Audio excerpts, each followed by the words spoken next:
The coat smelled of hay and horse and cold iron, and it was 3 sizes too large, and Cordelia Vane pulled it close at the collar and stepped into the lantern light at the edge of the assembly rooms, where no one would think to look for a gentlewoman.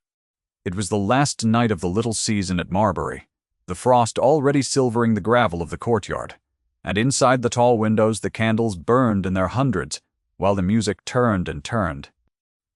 She had come to see a thing she already knew. She had come to watch her own name given away.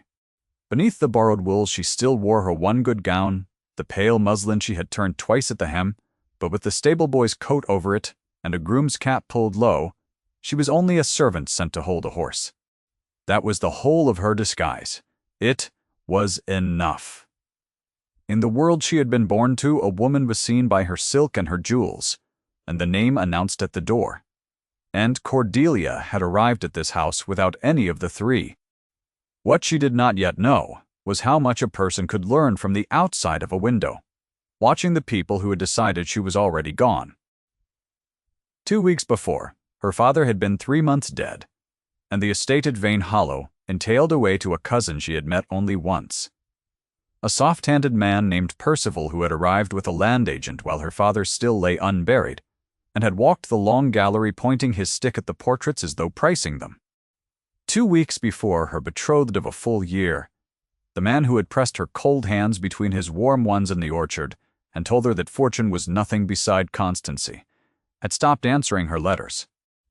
She remembered the exact weight of the last one in her hand at the receiving office, the way the clerk had taken it without looking at her, the way it had joined the pile and vanished as though it had never been sealed at all. She had told herself there was an explanation. She had told herself a great many gentle things across 14 sleepless nights, lying in the narrow room at the top of the house that Percival had allotted her while the lawyers finished their work, listening to a house that had been hers make the small, settling sounds of a house that was hers no longer. And then the invitation had come to the great winter supper at Ashcombe House, and half the county had spoken of nothing else for a week, and Cordelia had not been on it, and had understood from the shape of the silence exactly what the absence meant. She had walked the 9 miles because there was no carriage to take her and no one to send. She had walked in her father's old boots stuffed with wool at the toe, along the frozen ruts of the Marbury Road, past the milestones she had known since girlhood, and at the mews of Ashcombe House she had struck her bargain with a groom no older than herself, a shilling, and the promise that she meant no harm, for the loan of his coat and cap, and the right to stand at the dark end of the terrace, as though she belonged to the horses. He had looked at her a long moment, this boy, and had seen, she thought, more than the gentlefolk inside would have seen, and had given her the coat off his own back without another word, which was the first plain kindness she had been shown in a fortnight, and it had come from a stranger who owned nothing.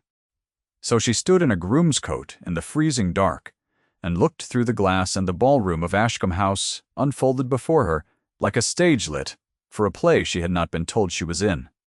There at the head of the room stood Julian Thornbury, her betrothed, in a coat of bottle green with silver at the cuffs, and beside him, her gloved hand resting light as a settled bird upon his sleeve, stood a young woman in ice-blue satin, whom Cordelia did not know, and around the two of them the crowd had arranged itself in that particular way a crowd arranges itself around news.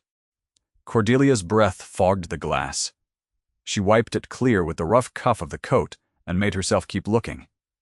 A footman moved through the far doors. The music dropped to a murmur, and the Dowager Marchioness herself, a small, upright woman in gray silk and a river of diamonds, lifted one hand for quiet and began to speak the words that Cordelia had crossed 9 miles of frozen road to hear with her own ears, rather than take on the mercy of a letter. "You will forgive me," she told the room, "for keeping you from the next set. But there is a happiness in this house tonight that will not wait for the morning papers." And she named them. She named Julian, and she named the girl, in ice blue, as her own granddaughter, Miss Arabella Ashcombe. And she said the word betrothed, and the room made the soft collective sound that rooms make, and somewhere a glass was raised. Outside, in the coat that was not hers, Cordelia stood very still, and did not make a sound at all. I want you to stay with her a moment at that window, because what she felt was not what you might expect. There was grief in it, yes. But underneath the grief, cold and clarifying as the frost on the rail her hand had closed upon, there was something that felt almost like relief, and she did not yet understand why. Watch her, learn it. I promise you it is worth the watching. She had been a girl who was seen that was the wound, though she could not have named it so plainly then. All her life at Vane Hollow, she had been the daughter of the house greeted at every door. Her opinion sought on the roses and the tenants and the parish accounts, her face turned toward like a face that mattered. And then her father had died and the law had done its quiet arithmetic, and in the space of a season she had learned what it was to become invisible. The tradesmen who had bowed now looked past her. The neighbors who had dined at her table now found their carriages waiting. Julian had been the last light left burning, and now she stood in the frost and watched him hand that light to a girl in ice-blue satin. And the truth she could not yet hold was this. She had loved being seen by him more than she had ever loved the man himself. A voice came out of the dark beside her, low and unhurried, and it nearly stopped her heart. "You will take a chill," it said, "standing so long without moving." She turned. A man stood at the corner of the terrace, hatless, his dark coat unbuttoned as though he had stepped out from the heat of the rooms without thought for the cold.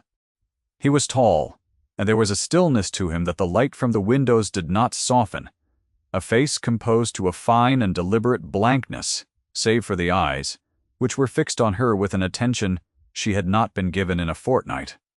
For one wild moment she was certain she had been discovered. Then she remembered the coat and the cap, and understood that he was speaking to a groom. "Beg pardon, my lord," she said, pitching her voice low and rough, and touched the brim of the cap and turned to go. "Stay," he said. It was not a request. Then, more quietly, as though correcting himself, "You have been watching that window for the better part of an hour." "I have been watching you do it." Cordelia's pulse struck hard at her throat. She kept her face turned from the light. A servant does not run, she thought. A servant explains. And so she said, "I was sent to hold the horse, my lord. And the horse is held, and I am only warming my hands." "There is no horse," he said. "I walked the whole line of the mews before I came out here. There is not a single beast tied that does not belong to this house, and not a single groom but you." He let that sit in the frost between them. Then he said, "I am not going to unmask you. I find I would rather know why a person stands in another man's coat to watch a betrothal announced through glass." And there it was, spoken plainly by a stranger. The thing she had crossed 9 miles to see, and had not yet let herself say. She looked at him then, full in the face, and let the light fall on her own. He did not startle. That was the first thing she noticed about Lord Ravensmere, though she did not yet know his name. His expression did not change by so much as the lift of a brow. But something moved behind the stillness of his face, some swift and private recalculation, and his gaze went from her turned hem to her worn glove, to the fine bones of a face that did not belong to any stable in England, and he understood a great deal in the space of a breath and said none of it. "You are cold," he said instead.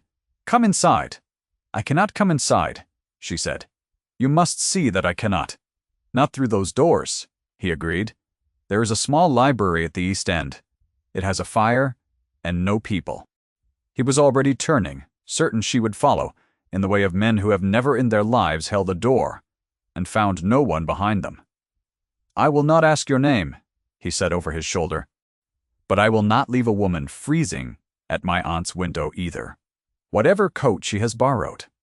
His aunt, the Dowager Marchioness, was his aunt. Cordelia stood one heartbeat longer in the dark, weighing the folly of it, and then the cold decided for her, and she followed the tall stranger along the terrace to a low door, and into a room lined floor to ceiling with books, where a fire had burned down to a red and steady glow. He was, she learned, Nathaniel, Earl of Ravensmere. and he had come north to Ashcombe House for exactly one reason, which was to prevent precisely the thing his aunt had just announced.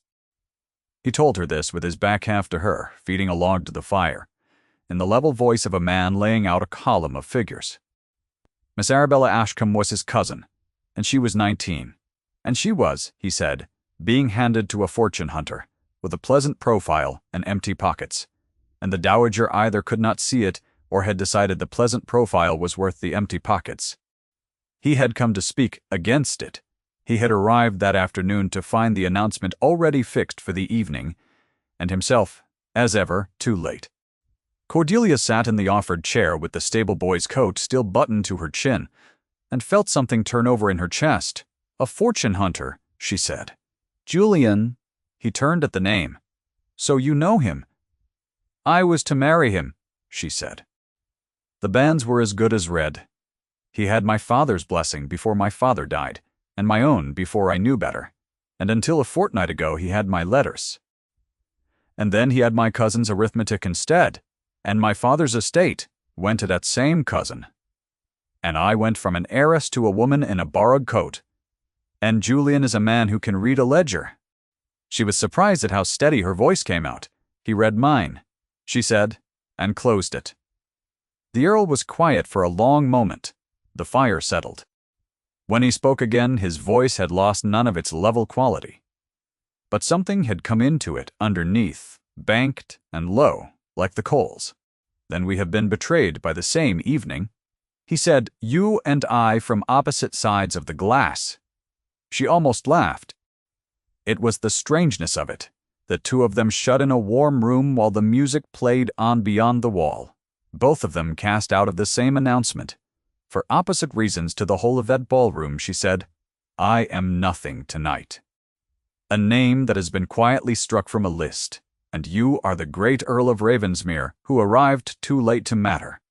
We are the only two people in this house who know the truth of what was just announced, and we are the only two who were not invited to hear it." He looked at her across the red light, and for the first time the composed blankness of his face gave way to something else. Something that was almost, but not quite, a smile. "You see it very clearly," he said. "For a woman the room has decided not to see." "I have had a fortnight of practice," she said, "at being unseen. It sharpens the eye." And then, because the fire was warm and the man was a stranger, she would never meet again. And there is a particular honesty that lives in exactly those conditions. She told him the rest. She told him about Vane Hollow, and the entail and the tenants she had known by name since childhood, and the cousin who had walked the rooms with a land agent while her father lay 3 days unburied, and the neighbors waiting carriages, and the way a whole world can turn its face from you between one season and the next. She did not weep. She told it the way one tells a thing that is already finished happening. The Earl listened without once interrupting, which she would later understand was the rarest of his courtesies, and when she had done, he did not offer her pity, which she would later understand was the second. "You loved the seeing," he said, "not the man." Cordelia went still. It was the thing she had understood at the window and had not been able to say. "Yes," she said. "God forgive me. I loved being looked at as though I mattered. Julian was only the last one still doing it." "That," said the Earl, "is not a thing that wants God's forgiveness. It is a thing that wants better company. If I have led you to expect that Nathaniel Ravensmere then unfolded some warm confession, I must slow you down, because he did nothing of the kind. He rose and put another log on the fire and told her in the manner of a man issuing an instruction, that she would sit by that fire until the frost eased and she was warm through, and that he would send word to the Mews for an actual horse and an actual conveyance, and that she was not, under any circumstance, to walk 9 miles home in another man's coat in the dark. "Sit," he said. "You are frozen half to death and too proud to say so." She sat. And because a person reveals herself most in what she does when she believes no one is measuring her, she did not, while he was gone, pocket the small silver box that lay open on the table, nor read the letters stacked beneath the paperweight. Though a woman about to lose everything might be forgiven a great deal. She sat with her raw hands to the fire, and looked at the spines of his aunt's books. When he returned, he found her exactly where he had left her, and something in his shoulders eased that she did not see. He had, in his absence, learned her name. Not from her. From a groom in the Mews, who had lent his coat to a lady off the Vane Road for the price of a shilling and a promise, and who was glad enough to say so to an earl. Miss Cordelia, of the Vane Road. Ravensmere turned the name over privately and did not speak it, and set it beside the steadiness of the woman at his fire, and made, though he told no one, a decision. "You should know," he said, sitting across from her, "that I mean to stop this marriage, not for my sake. Arabella is a foolish, kind girl who will be miserable inside a 12-month. But I find I have an additional reason now, and it is sitting in a stable coat pretending it is warm enough." "I want no revenge," Cordelia said quickly. "If that is what you offer—" "I offer you nothing so small," he said. Here I must tell you a thing about the Earl of Ravensmere that the ballroom did not know because he had spent 9 years making certain it did not. His level voice, his composed and deliberate blankness, the stillness that unsettled people who expected a great lord to fill a room, all of it had a single origin, and the origin was a grave. He had married young, and, well, and happily. And his wife had died in the 3rd year of it, and the manner of her dying had convinced him, rightly or wrongly, that he had failed to see her clearly while she lived, had taken her constancy as a settled thing and looked past it toward the business of the estate, exactly as the tradesmen of Vane Hollow now looked past Cordelia. He had learned the cost of not seeing a person until she was gone. It had made him quiet. It had made him watchful. It had made him, on a frozen terrace, unable to walk past a woman standing motionless at a window, because he knew the particular stillness of a person watching a life close its door. He did not tell her the whole of this.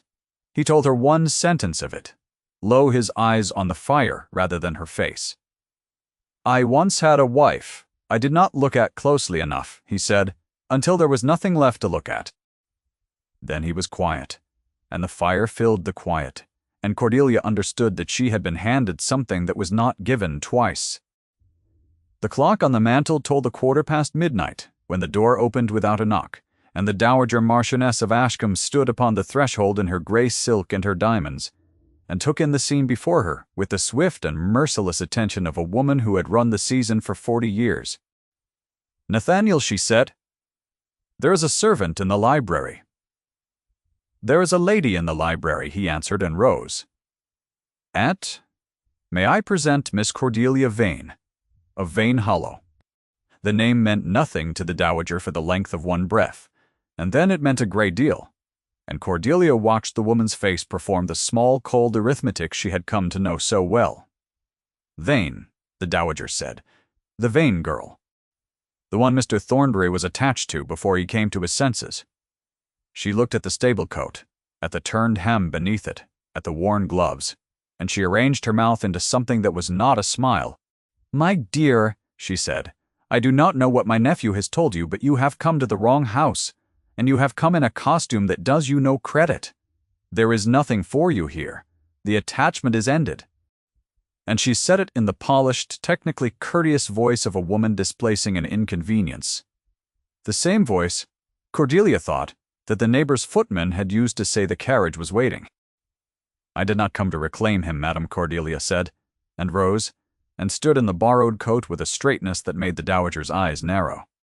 "I came to see the truth with my own eyes, so that no one could soften it for me in a letter. I have seen it. I am satisfied. I want nothing from Mr. Thornbury, and nothing from your granddaughter, and nothing from you." "Then we understand each other," said the Dowager. "We do not," said the Earl. The room changed. Cordelia felt it change, the way the air changes before weather. The Dowager turned to her nephew with the first flicker of something less than certainty in her face. "The banns for Miss Ashcombe and Mr. Thornbury cannot be read for 3 weeks yet," the Earl said, in his level voice. "Yoper. In 3 weeks a great deal may be learned about a gentleman's circumstances. I intend to learn it, and I intend to lay it before you, and before Arabella in full. You have announced a betrothal tonight. You have not yet made a marriage. And I would counsel you, aunt, not to spend what you have not yet secured. You would humiliate this family, the dowager said, over a jilted girl in a groom's coat. I would spare this family, he said, from a fortune hunter you have invited to the head of your own ballroom. The girl in the groom's coat is the only person in this house who has told me the truth tonight without being made to. And he did not raise his voice, and he did not step toward the dowager, and he did not say one word more than the matter required. And it was, for all its quietness, the most unanswerable thing Cordelia had ever heard spoken. The dowager looked at him a long moment.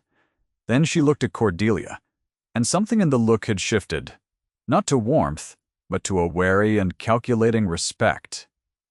She gathered her silk. "This is unseemly," she said, and it was the sound of a woman retreating in good order. She went out and closed the door, and did not slam it, which Cordelia thought told the whole story of who had won the room. What followed, across the 3 weeks the banns required, was not a courtship, because neither of them would have known how to call it that. It was an inquiry. The Earl set his solicitor, a spare and cautious man named Mr. Follett, who wore ink-stained cuffs, and disapproval in equal measure, to the plain and unglamorous work of establishing exactly what Thornbury owed, and to whom they worked in a small letting room the Earl had taken, above the coaching inn at Marbury, so that the business would touch neither Ashcombe House nor Vane Hollow, a low room with a good table and a worse fire, and a window that looked down on the frozen yard where the mail changed horses twice a day. Mr. Follett had not wished a lady at the table. He had said as much carefully on the first morning, that the papers were dry and the matter delicate, and a gentlewoman would find it tedious past bearing. Cordelia had drawn out the chair herself, and sat and asked him whether the Kentish rents were entered gross or net of the tithe, and Mr. Stander. Follett had looked at her over his spectacles for a moment, and then, without another word of objection, had pushed the ledger across the table. She had kept the books at Vane Hollow since she was 16.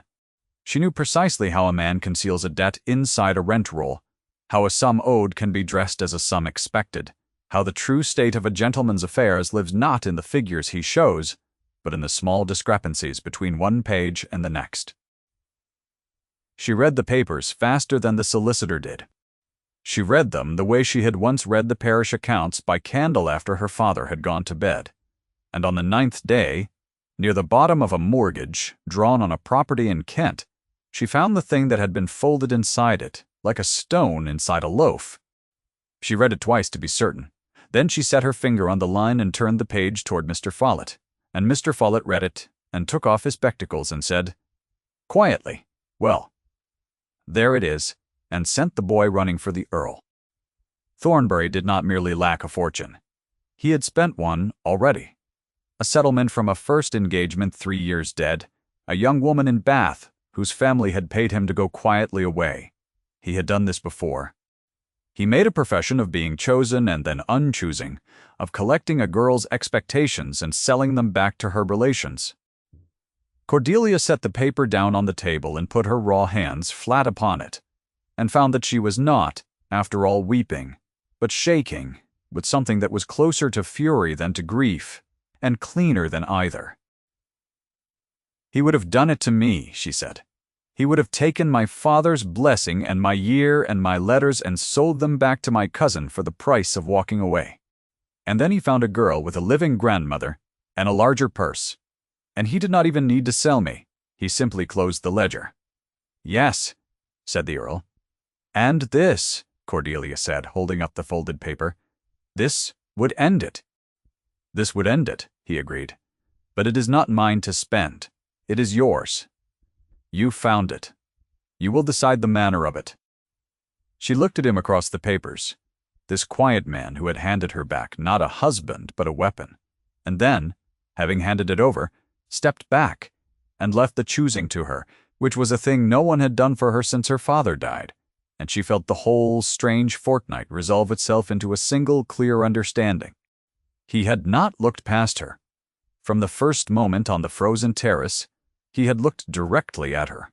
at the truth of her standing in another man's coat, and had gone on looking, and had never once mistaken her for the coat. She became aware, in that warm, still office, with the ink drying of exactly where he stood in the room, without turning her head to find him. She was aware of the space between his hand and hers upon the table, a hand's breadth of scarred old wood, and of how her own breath had gone shallow and quick, and of the fact that she had not thought of Thornbury in 3 full days, except as a problem to be solved. She looked up. The Earl was looking at her hands upon the paper, and then he was looking at her face, and neither of them said anything at all, and the not saying was louder than the whole announced ballroom had been. "I should not be glad," he said at last, "that you were jilted. It is a poor foundation for a man's gladness." "Then do not be glad of the jilting," Cordelia said, before she could weigh the words. "Be glad of the coat." His hand moved on the table. It did not cross the small distance to hers. It stopped, a bare inch short. His fingers just curled against the wood, and he looked at that inch, as though it were a decision he did not yet have the right to make, and drew his hand back, and Cordelia understood that his restraint was not coldness, but its exact opposite, a thing held so carefully because it was worth holding carefully. And she had never in her life been wanted so plainly by a man who touched her not at all. "Not yet," he said very low. "Not while there is still a ledger open in your name and a room that thinks it is finished with you. When I ask you a question, Miss Vane, I will ask it in the last place anyone believes you belong. I will not ask it here, where it costs me nothing. The night the banns were to be read for the 2nd time, the Dowager Marchioness held a supper for 30 at Ashcombe House. The long table was laid with the good plate and the tall candelabra, the terrace doors curtained against the cold, the orchestra that had played through the announcement set again in the gallery above. Thornbury sat at the Dowager's right hand, a new coat of claret superfine, and Miss Arabella Ashcombe sat beside him, in her grandmother's pearls, laughing a little too brightly at something a neighbor had said, and the same crowd that had made the soft collective sound at the announcement was gathered again beneath the same 100 candles, secure in the pleasant certainty that they had come to witness a thing already settled. Cordelia had dressed at the inn. The green silk was not new, but the Earl's own housekeeper had let it out and pressed it, and dressed her dark hair high with her own hands, and had wept a little, the old woman, over a lady who had walked 9 miles in a groom's coat, and had said only, "There now, miss, they will see you tonight," before she stood back to look.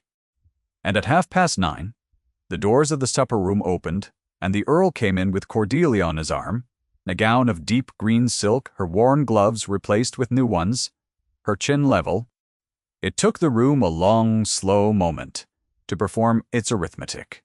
A murmur began at the near end of the table and traveled to the far end, the way a draught travels. Someone whispered a name.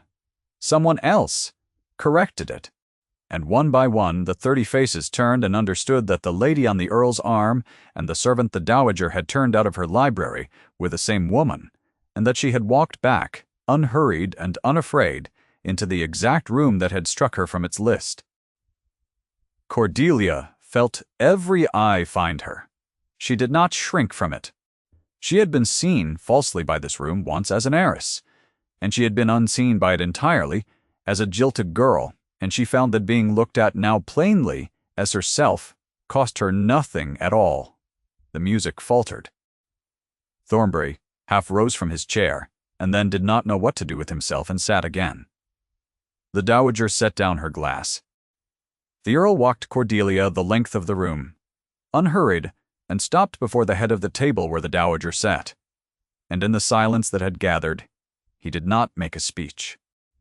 He took from his coat the folded papers Cordelia had found, and set them on the cloth before his aunt, and he said, quietly enough that the far end of the table leaned in to hear only this: "The gentleman has done this before. It is all written here."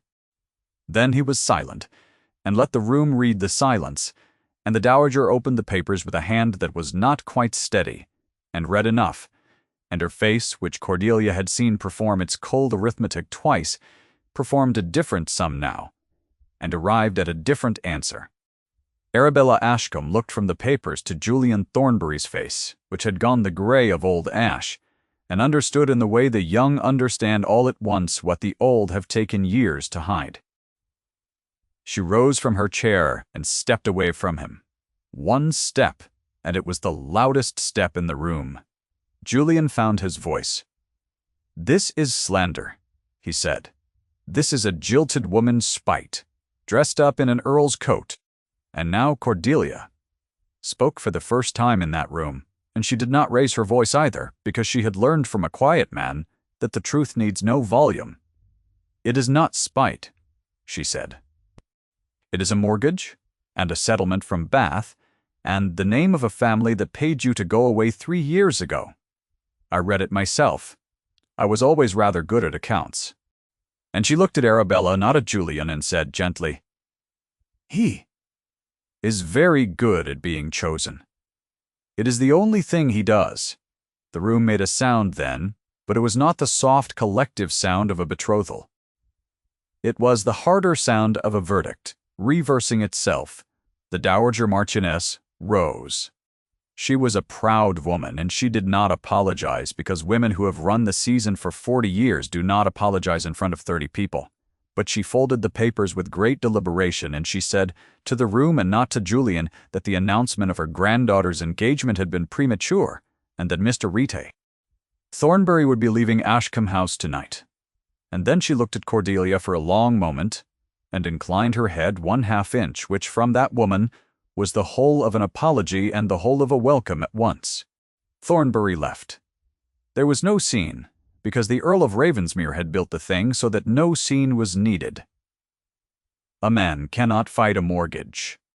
He went out through the doors he had entered so warmly a fortnight before, and the crowd let him pass the way a crowd lets a draft pass, and the doors closed and the matter was ended, and not one drop of blood had been shed nor one cruel word spoken beyond the plain and unanswerable facts. The Earl turned to Cordelia in the settling quiet, and in the very room where she had been erased in front of the very people who had erased her, with the Dowager watching and the candles burning and Arabella Ashcombe already recovering the color in her face, he asked her the question he had promised to ask only in the last place anyone believed she belonged. "Miss Vane," he said, and it was the first time he had spoken her given name, and he spoke it as though it were the point of the whole evening. "Cordelia, I have no ledger to offer you, and no arithmetic. I have only that I have looked at you plainly since the night you stood in a coat that was not yours, and I have not once wished to look away. Will you let me go on looking for the rest of my life?" 12 words, Cordelia thought, somewhere beneath the roar of her own blood. He has asked it in more than 12, and she found she did not mind the arithmetic being wrong for once. She was aware of the whole room holding its breath. She was aware of exactly where he stood. She put her new gloved hand into his, and it was the first time they had touched in 3 weeks, of standing an inch apart, and the touch went through her like the fire in the library had gone through her frozen hands. "Yes," she said. And then, because she had learned that the truest things are small, "You may have your coat back. I have my own now," he laughed. It was a short, surprised, unguarded sound, and it was, Arabella Ashcombe would say for years afterward, the most astonishing thing to happen in that ballroom all season, more astonishing, even, than the ruin of Mr. Fra. Thornbury, for no one present had ever heard the Earl of Ravensmere laugh at all. They were married in the spring, quietly, at the little grey church near Vane Hollow, within sight of the estate that was no longer hers, and that she found, to her surprise, she could look at now without grief. The hedges were white with May. The bells were the same bells that had rung for her christening and for her father's burial, and she stood at the altar in a plain gown of cream muslin, and heard them, and did not weep. The tenants she had known by name came and stood at the back of the church, the ones the cousin had kept and the ones the cousin had turned off. Farmers in their Sunday coats and their wives with early flowers, and old Mrs. Barrow, the gatekeeper's widow, who had bounced Cordelia on her knee, and the boy from the Marbury Mews, who had lent his coat, scrubbed pink and uncomfortable in a borrowed neckcloth, brought north at the Earl's particular invitation, and given a place near the front. They had not forgotten her even when the season had, and when she came down the aisle on her husband's arm, they made a sound, these plain people. A low, warm sound of blandness with no arithmetic in it at all. And Cordelia understood, at last, that she had never truly been invisible. She had only been looking for her reflection in the wrong faces, in the polished glass of ballrooms and the eyes of men who counted before they looked. The faces that had always seen her had been standing at the back of the church the whole time waiting to be turned toward. That first winter at Ravensmere, when the snow came down thick and silent past the tall windows of a house that was, plainly and in the eyes of the law, now her own, Cordelia sat by a fire that did not belong to anyone else and mended, out of no need at all, but only for the pleasure of the thing, a stable boy's coat. She had bought it back from the groom off the Vane Road for a great deal more than a shilling. It hung ever after on a peg by the east library door, 3 sizes too large and smelling faintly still of hay and cold iron. And now and then in the years that followed, her husband would pass it and rest his hand upon the rough wool for a moment, the way a man touches the thing that first taught him to look, and go on into the warm room, where she was waiting, having always, from the very first, known exactly where to find her. If Cordelia's long walk in the frost moved you, stay a moment when it ends and tell me the part that stayed with you. Some stories are worth the cold it takes to see them clearly, and this, I have always thought, was one.